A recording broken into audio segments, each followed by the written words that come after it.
The breaking point. The massive crystal dome of Nexus Prime stretched high above the diplomatic chambers, its transparent walls offering a breathtaking view of three different suns casting rainbow light across the station. Ambassador Sarah Chen stood at the center of the circular room, her simple black Earth uniform looking plain compared to the elaborate ceremonial garments worn by representatives from dozens of alien species. She was a woman in her 50s with silver-streaked hair and calm brown eyes that had witnessed 30 years of interstellar diplomacy. Around her, beings from across the galaxy filled floating platforms that hovered at different heights according to their species status in the Federation hierarchy. The Zentari occupy the highest positions, their tall, elegant forms draped in flowing robes that shimmered with embedded lights. Below them sat the Corvin, reptilian creatures whose scales changed color to reflect their emotions. At the lowest level, just above the floor where Sarah stood, were the newer Federation members, including several species that Earth had helped uplift to spacefaring status. High Chancellor Zixthera of the Zentari raised one of her four arms for silence. Her voice carried the musical quality common to her species, but today it held an edge of authority that made the chamber's advanced translation systems work overtime. Ambassador Chen of the human species, you have been summoned before this assembly to receive the Federation's final decision regarding your peoples, concerning developments. Sarah's expression remained neutral, though she felt her heart rate increase slightly. Behind her, Captain Marcus Reed shifted his weight. He was a younger man with sandy hair and the alert posture of someone who had spent years commanding starships in dangerous situations. Next to him stood Admiral Victoria Stone, a stern woman with short gray hair and scars on her hands from her early days as a combat engineer. Both wore the same simple Earth uniforms that marked them as part of humanity's diplomatic mission. The High Chancellor continued, her melodic voice filling every corner of the vast chamber. For 2 decades, humanity has been a valued member of our galactic community. You have contributed to our shared knowledge, participated in joint missions, and followed the established protocols that maintain peace among the stars. However, recent developments have caused great concern among the Federation Council. A holographic display materialized in the center of the room, showing images of human colonies scattered across 12 different star systems. The images revealed cities that gleamed with advanced architecture, massive orbital installations, and ships that looked different from standard Federation designs. Sarah recognized every location, though she was surprised by how much detail the Federation's intelligence services had gathered. Your species has been developing technology without proper oversight, continued another voice. This came from Counselor Vectar of the Corvin hegemony, whose scales had shifted to an aggressive orange color. Your ships now move faster than our fastest vessels. Your weapons can penetrate shields that have protected our worlds for centuries. Your colonies have grown to sizes that exceed approved population limits. Sarah took a slow breath before responding. Her voice was steady and clear, carrying easily through the chamber's acoustics. Counselor Vectar, High Chancellor, honored representatives, I must remind this assembly that Earth has never violated any treaty or agreement. We have reported our technological progress through proper channels. Our colonies have remained within the boundaries assigned to humanity by this very council. A new voice joined the conversation, belonging to Director Korth of the Thakari Collective. The Thakari were an ancient species that looked like walking trees with metallic bark and leaves that changed color based on their thoughts. Ambassador Chen, the concern is not what you have done, but how quickly you have done it. Your species achieves in decades what typically requires centuries of development. This rapid advancement destabilizes the careful balance we have maintained for thousands of years. Sarah felt a familiar frustration rising in her chest. This was the same argument she had been hearing for years, ever since human colonists had figured out how to terraform dead worlds in record time, ever since human engineers had improved Federation technology beyond its original specifications, ever since human explorers had ventured into regions of space that other species considered too dangerous to explore. High Chancellor Zixthera gestured gracefully, and the holographic display changed to show a formal document covered with seals from dozens of different species. The Federation Council has reached a unanimous decision. Humanity will accept immediate limitations on technological development. You will allow Federation inspectors unlimited access to all human research facilities. Your military forces will be reduced to levels appropriate for a developing species. Your colonial expansion will cease until your current settlements reach approved development standards. The chamber fell silent except for the soft hum of the life support systems. Sarah looked around at the alien faces surrounding her, seeing expressions that ranged from smug satisfaction to genuine concern. She recognized several representatives who had worked closely with human diplomats over the years, and she could see worry in their features. Captain Reed stepped forward slightly, his hand moving instinctively toward his sidearm before stopping. Admiral Stone placed a calming hand on his shoulder, but her own expression had hardened into the look she wore during combat situations. Sarah's voice remained calm, but everyone in the chamber could hear the steel beneath it. And if Earth refuses these terms, then humanity will be expelled from the Federation. High Chancellor Zixthera replied. All trade agreements will be terminated. Human citizens will be banned from Federation space. Your species will be isolated until you learn to develop at an appropriate pace and accept proper guidance from more experienced civilizations. The alien representatives began making sounds of approval, from the Zentauri's musical humming to the Corvin's satisfied hissing. They had expected this moment to end with humanity's reluctant acceptance of Federation oversight. No species had ever chosen isolation over membership in the galactic community. Sarah Chen closed her eyes for a moment, remembering conversations she had held in secure rooms with Earth's leadership over the past several months. President Maria Santos had been clear about Earth's position, even though the decision would change everything for humanity's future among the stars. When Sarah opened her eyes, her expression was serene. High Chancellor, honored representatives, I have consulted with the United Earth government regarding these terms. She paused, looking around the chamber one final time. Earth formally rejects your ultimatum. We refuse to limit our technological development. We refuse to accept Federation oversight of our research. We refuse to halt our colonial expansion or reduce our military forces. The chamber erupted into chaos. Alien voices rose in a dozen different languages. Translation systems struggled to keep up with the overlapping conversations, and several representatives activated personal communication devices to contact their home governments. High Chancellor Zixthera's normally musical voice turned harsh as she called for order. Sarah raised her voice above the noise. Furthermore, the United Earth government hereby withdraws from all Federation treaties and agreements. We declare our complete independence from Federation authority. Effective immediately, humanity will pursue its own path among the stars. The silence that followed was absolute. For the first time in recorded galactic history, a species had voluntarily chosen isolation over submission to Federation guidance. Several alien representatives looked genuinely shocked, while others appeared angry or confused. Counselor Vectar's scales had turned deep red, a color that indicated extreme agitation among his species. You cannot survive alone. No civilization has ever thrived without the support and resources of the galactic community.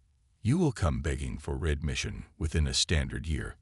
Admiral Stone stepped forward, her military bearing evident in every movement. Counselor, you may find that humanity is more resourceful than you believe. We have been preparing for this possibility longer than you might imagine. High Chancellor Zixthera's four arms moved in a gesture of dismissal. Very well.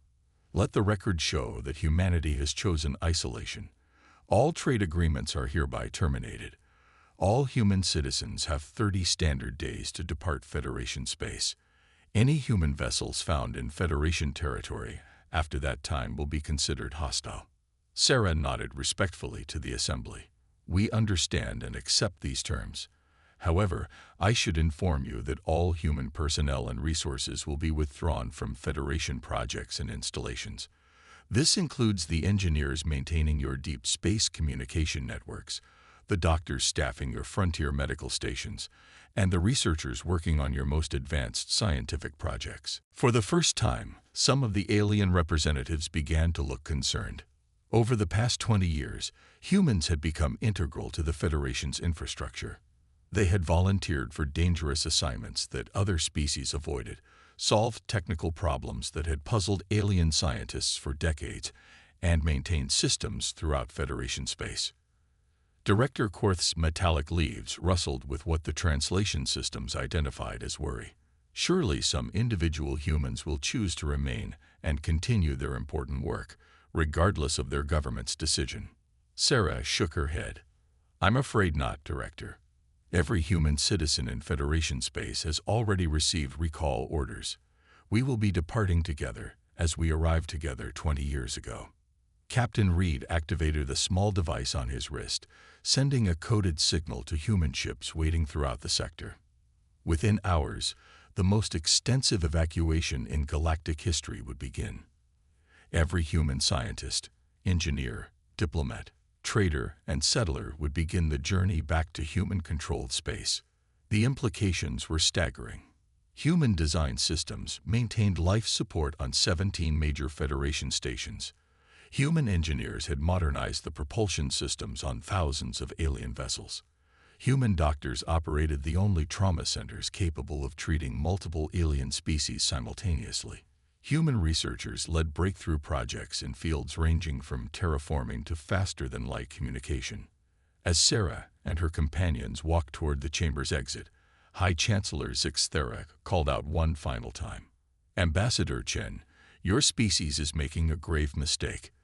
The galaxy is vast and dangerous. No civilization can stand alone against the challenges that await among the stars. Sarah paused at the doorway and looked back at the assembly of alien representatives.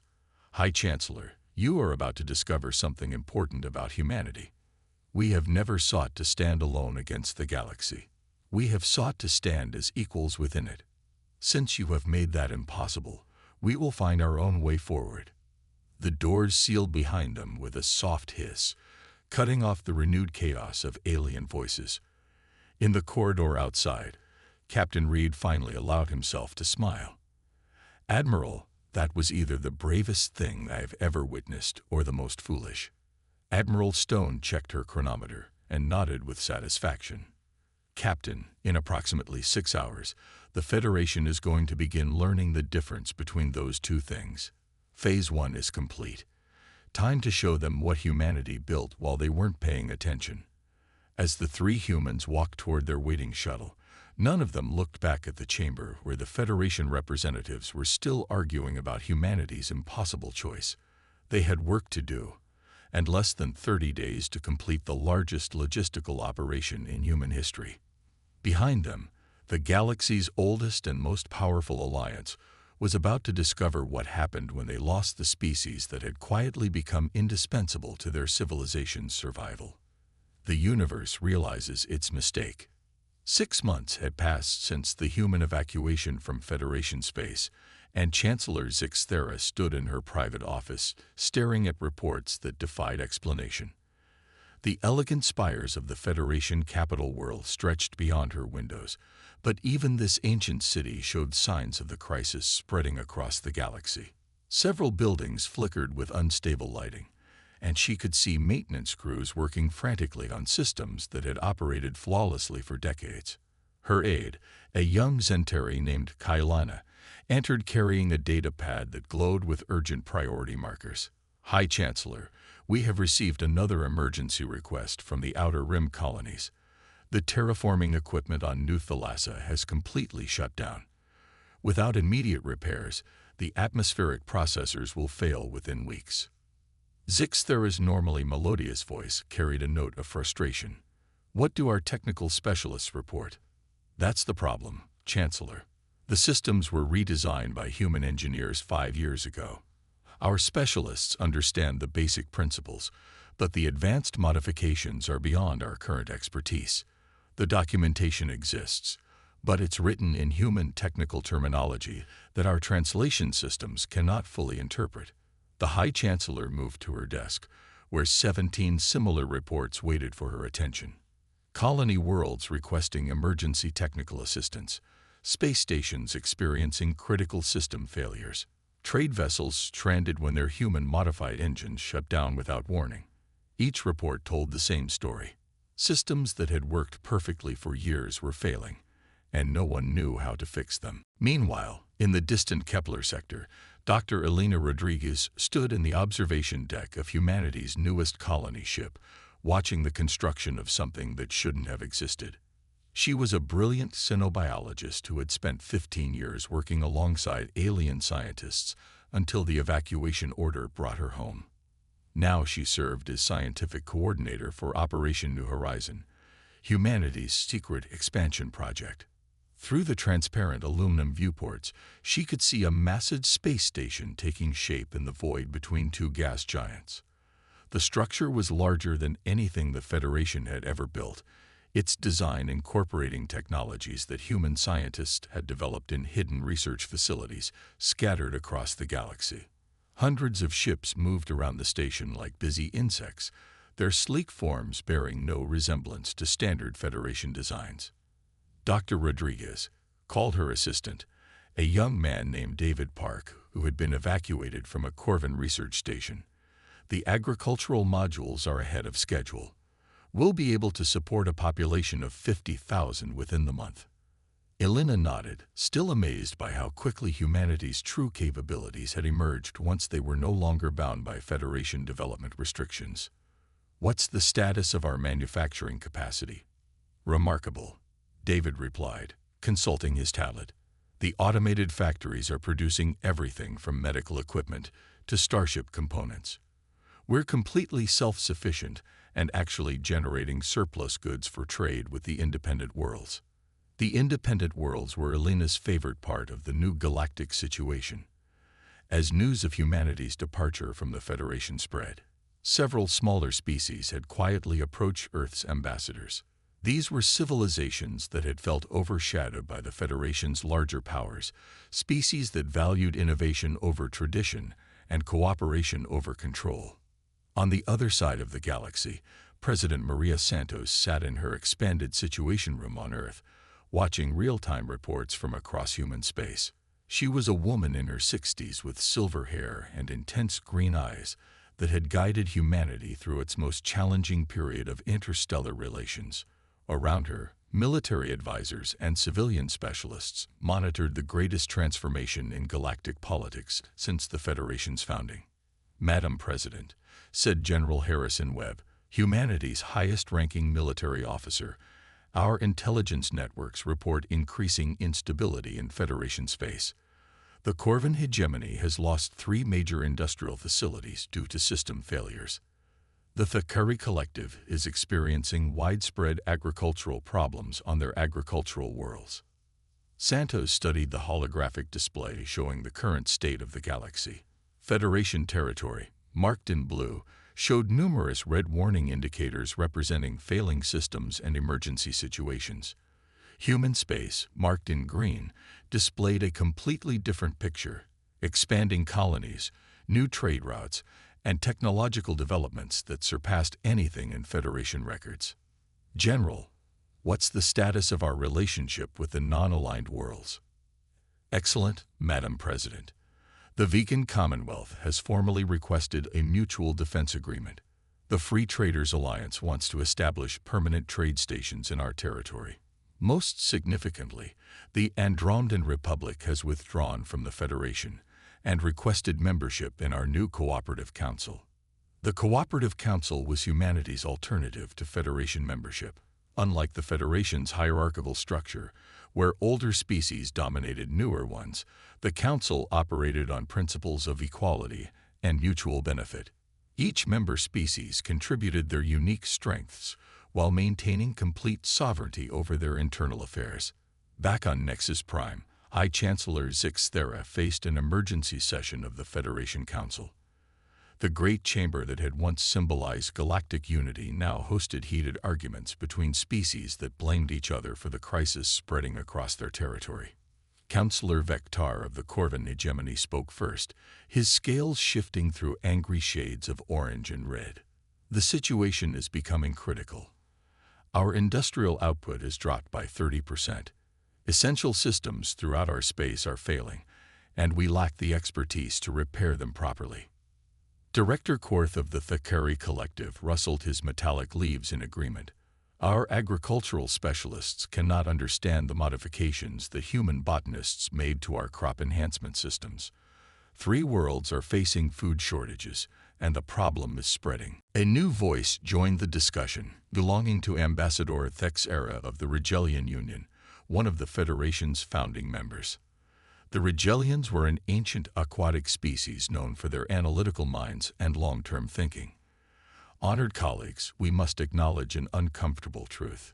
Humanity did not simply participate in our civilization.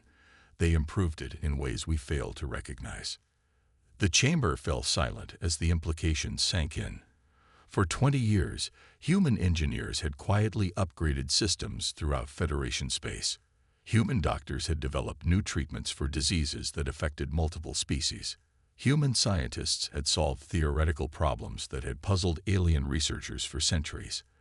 Their departure had left gaps that no one had anticipated. High Chancellor Zixthera attempted to maintain her dignity despite the growing crisis. Surely we can reverse engineer the human modifications. Our combined scientific resources exceed anything a single species could develop. Ambassador Thexera's response was delivered with the patient tone her species used when explaining obvious facts to slower minds. High Chancellor, that assumption reveals our fundamental misunderstanding of humanity. They were not simply copying our technology or making minor improvements. They were developing entirely new approaches to problems we thought were solved. As if to emphasize her point, an aide hurried into the chamber carrying an urgent message. The Zentari homeworld's primary fusion reactor, upgraded by human engineers 3 years earlier, had shut down without warning. Backup power would maintain essential services for only 72 hours. Meanwhile, in human space, Admiral Victoria Stone commanded the bridge of the newest class of Earth starship, the UES Pioneer.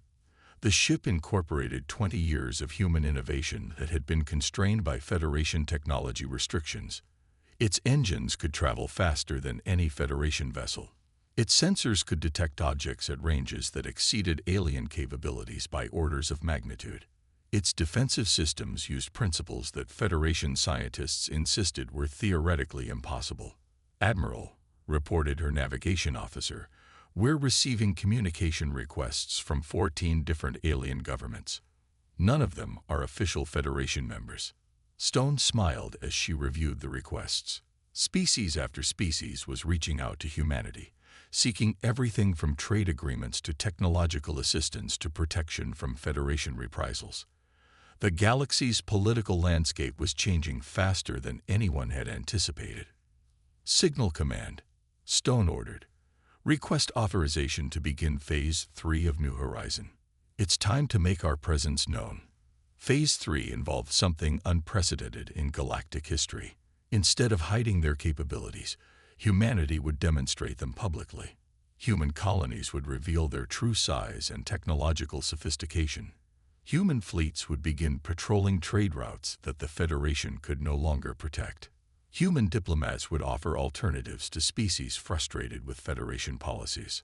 On Earth, President Santos received the reports with satisfaction mixed with concern. Humanity's gamble was succeeding beyond their most optimistic projections, but success brought new responsibilities. "Madam President," said her chief advisor, "we're facing a choice that will define humanity's role in the galaxy. We can either become the new dominant power, replacing the Federation's authority with our own, or we can create something entirely different." Santos looked out the window of her office, where she could see construction crews working on the new Galactic Cooperation Center. Unlike the Federation's imposing capital world, humanity's diplomatic hub would be located on Earth itself, surrounded by the blue oceans and green continents that had shaped human civilization. "We choose the third option," she said finally. "We don't become the Federation, and we don't simply replace their dominance with ours. We prove that a galaxy can thrive without central authority, without species hierarchies, and without the fear that has driven interstellar politics for millennia. Back on Nexus Prime, the Federation Council received news that changed everything. The Androndan Republic, the Vegan Commonwealth, and 7 other species had formally withdrawn from the Federation. More critically, they had announced the formation of a new alliance with humanity at its center. High Chancellor Zixthera read the announcement with growing disbelief. The new Galactic Cooperative promised equality among all member species, shared technological development, and mutual defense without the restrictions that had defined Federation policy. It offered everything that the Federation's smaller members had wanted but never received. "This is impossible," she said to her assembled counselors. "No civilization can organize such an extensive alliance in mere months. The logistics alone should require decades of negotiation." Ambassador Thexera's response carried the weight of her species' ancient wisdom. "High Chancellor, we continue to underestimate humanity.